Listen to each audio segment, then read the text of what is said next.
Hi hello সবাইকে। তো চলে এসেছি লাবণী নতুন আবার একটা রেসিপি নিয়ে। আজকে হচ্ছে কচুরলতি তরকারি। তো এর আগে আমরা শেয়ার করেছিলাম চিংড়ি মাছ দিয়ে কচুরলতি। আজকে কিন্তু উইদাউট চিংড়ি মাছ দিয়েই কচুরলতিটা ফার্স্টেই ছাড়িয়ে নিতে হবে। আর সত্যি এটা খুব পেশেন্সের দরকার। আমার তো ভীষণ বিরক্তি লাগে, অনেকক্ষণ ধরে বসে বসে ছাড়াতে হয়।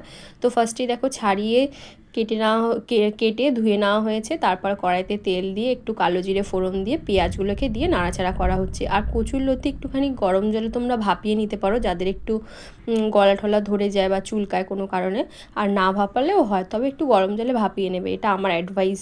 তো তারপরে ওই ফোড়ন দিয়ে পেঁয়াজটাকে ভাজা ভাজা করার সময় একটু পরিমাণ মতো নুন আর হলুদের গুঁড়ো দিয়ে দিতে হবে। তারপর পেঁয়াজটা একটু ভাজা ভাজা হয়ে আসলে বাকি মশলাগুলোকে কিন্তু অ্যাড করে দিতে হবে। তো এটা কিন্তু খুব সহজ উপায়ে তোমরা করে ফেলতে পারো। কচুরলতি খেতে কিন্তু খারাপ লাগে না, খেতে কিন্তু বেশ ভালোই লাগে। তো তারপরেই দেখো পেঁয়াজগুলোকে ভাজা ভাজা হয়ে এলেই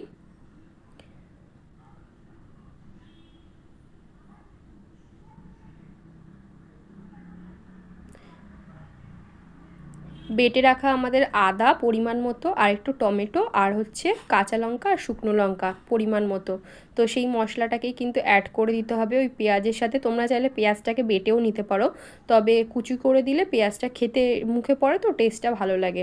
তো বেটে চাইলে বেটেও দিতে পারো। তারপরে ওই বাটা মশলাটা আমাদের আদা টমেটো আর হচ্ছে কাঁচা লঙ্কা আর অল্প একটু শুকনো লঙ্কা, তো সেটাকে দিয়ে ভালো করে নাড়াচাড়া করে নিতে হবে। মশলাটাকে কড়াই থেকে যতক্ষণ না কষিয়ে তেলটা বেরোচ্ছে ততক্ষণ একটু ভালো করে নেড়ে নিতে হবে। তো মশলা কষানোর সময় মশলা থেকে তেলটা ছেড়ে গেলেই তারপরে কিন্তু ওই ভাপিয়ে রাখা যে কচুরলতিটা সেটাকে কিন্তু দিয়ে দিতে হবে। তো পরিমাণ মতো জিরের গুঁড়ো, পরিমাণ মতো ধনিয়ার গুঁড়ো।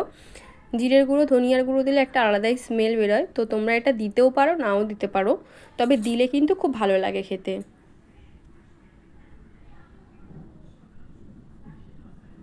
আর একটু হলুদের গুঁড়ো লাগতো, তাই আর পরিমাণ মতো হলুদের গুঁড়ো দিয়ে দেওয়া হলো।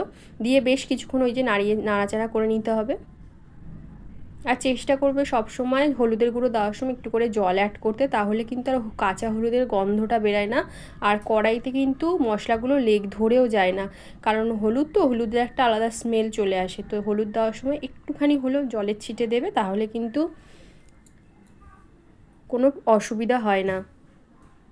তো ওই যে মিক্সি ধোয়া জল, সেই জলটাই আমরা অ্যাড করে দিই, যেহেতু হলুদটা দেওয়া হয়েছে সেই জন্য।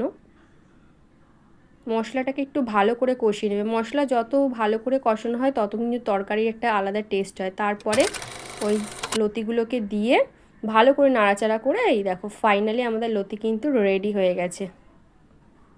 তো খেতে কিন্তু দারুণ লাগে, তোমরাও ট্রাই করতে পারো এইভাবে, খুব সহজ উপায়। তো এর পরের বারে দেখাবো নতুন নতুন রেসিপি নিয়ে। তো চলো দেখা হচ্ছে নেক্সট একটা ভিডিওতে। আপাতত টাটা।